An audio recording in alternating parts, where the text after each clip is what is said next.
Ladies and gentlemen, boys and girls, humanoids of all descriptions, there's about 500 feet of visibility outside, and that means it's time to come downstairs into the railroad room for this month's model railroad video.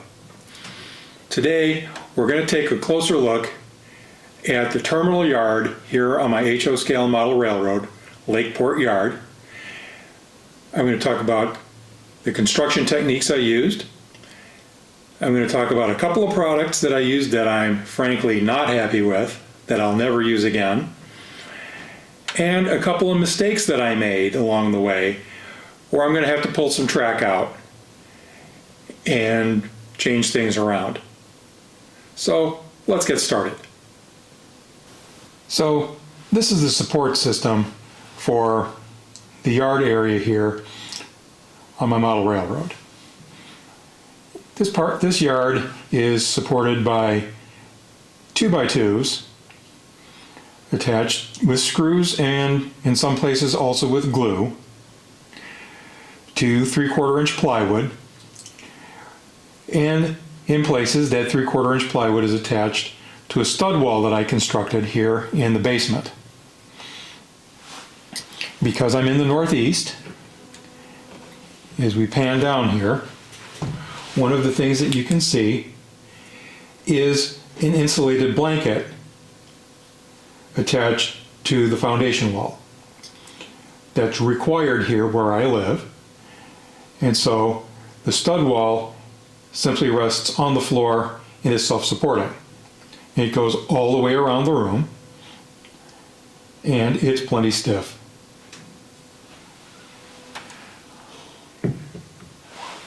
Like I said, on top of the plywood girders, in this area I use 3/4 inch birch plywood. So birch plywood is in fact pretty expensive, especially in 3/4 inch thickness. The truth is though that I use 3/4 inch birch plywood because my local lumber yards don't carry 1 inch thick plywood. Remember, the foundation for your railroad determines how well it operates. So the thicker and the heavier built this is, the better. I'm a pretty big guy, and it's heavily built enough that I can get up on top of this and not worry about falling through it. So this is a view of the underside of Lakeport Yard proper, where we're on the outside of the operator's pit. Obviously we can't attach anything out here to the stud wall. So if we pan down,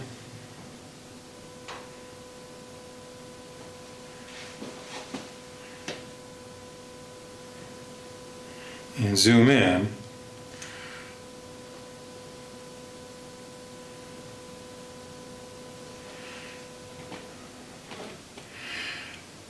what you'll see is I've attached the legs for the yard directly to the 2x8 that the yard master's platform is on top of.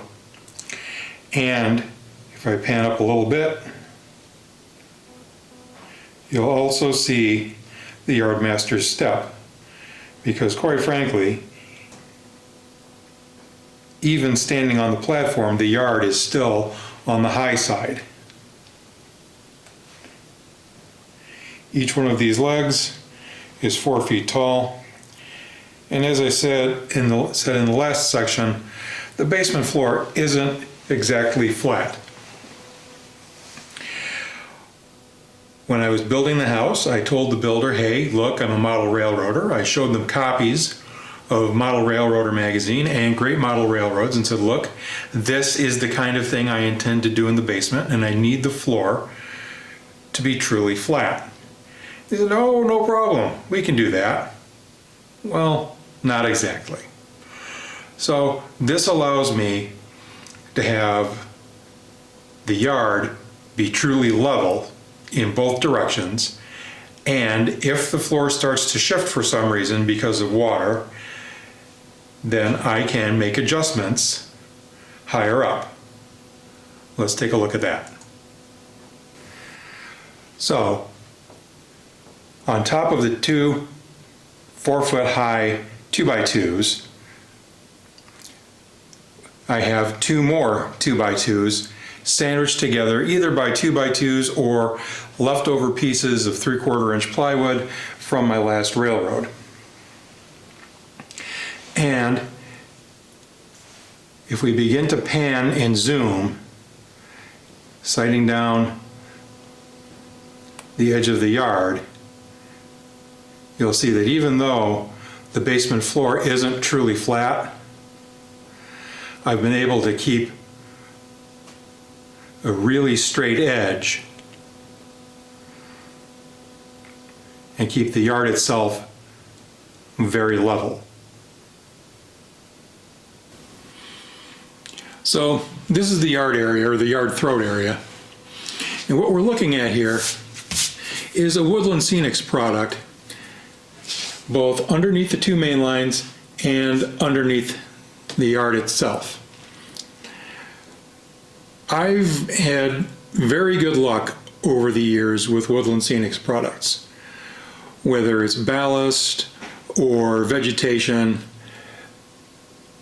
I've always been happy with their products, except for this stuff. This foam product that they sell in rolls in both HO and N scale for mainline tracks and in rectangular pads to go underneath your yard or their larger scenes is, I think, material that's intended for use between your pickup truck bed cap and the bed rails. And frankly, regardless of its sound deadening properties, and it does deaden a lot of sound, it's just too soft. So the rolls don't want to unroll straight and they want to move around. I'm not happy with that. I'm probably going to end up going back and removing the main line and relaying this with cork. As for the yard pad, it's too soft, again, to support Caboose Industries ground throws. So let's get this out of the way. Here's a couple of ground throws from Caboose Industries, and you can probably see as I move this how much the ground throw is moving around.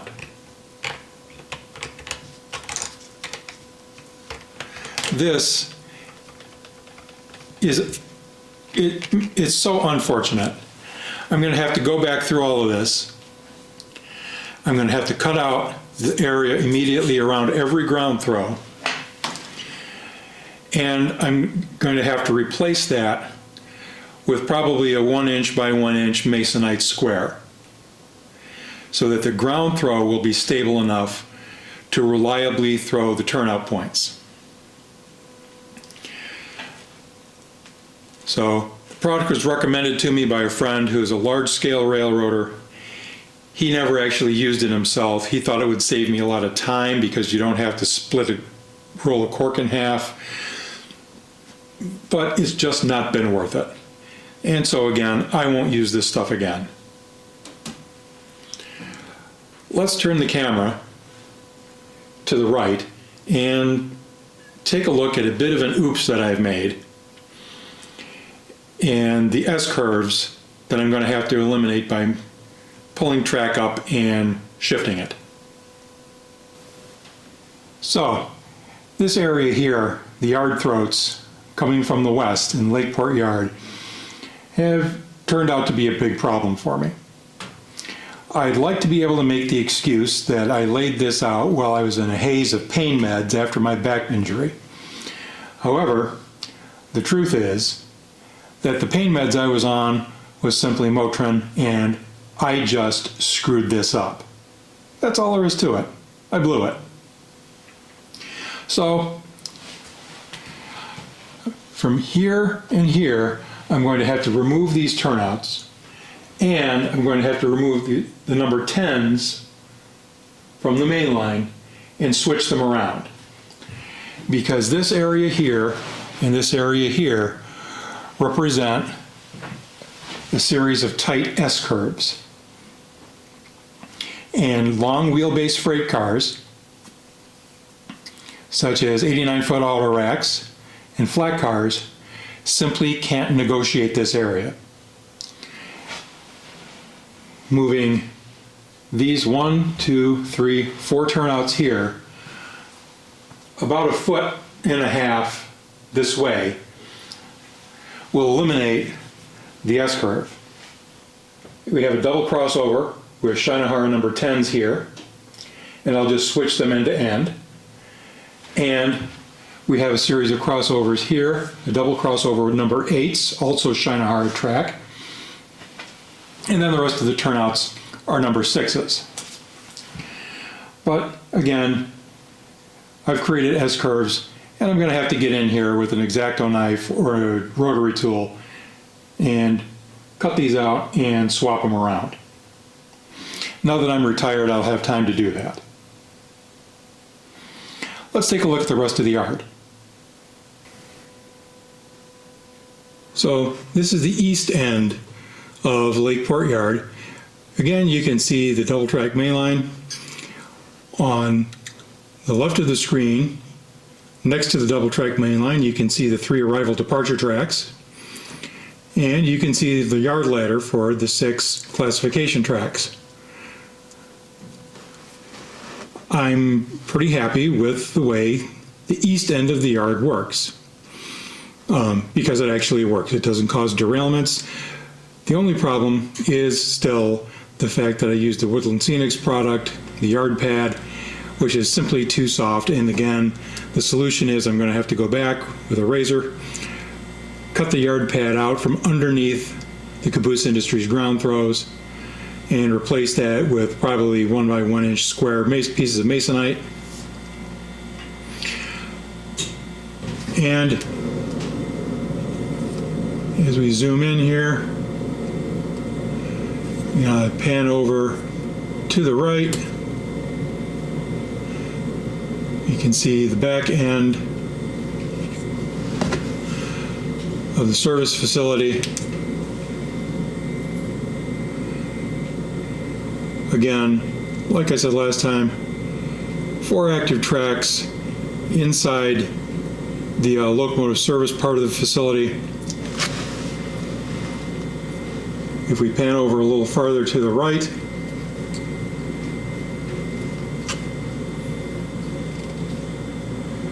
we have the car shop directly behind it, because that's the only place there's room for it.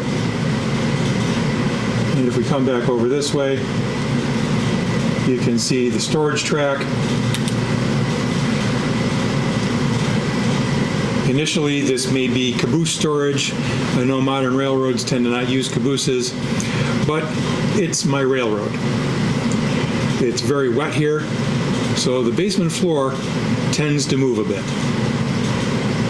So I'm going to use cabooses, and that'll allow operators to look to the back of their train and see if anything's there, simply by looking to see if the caboose is there.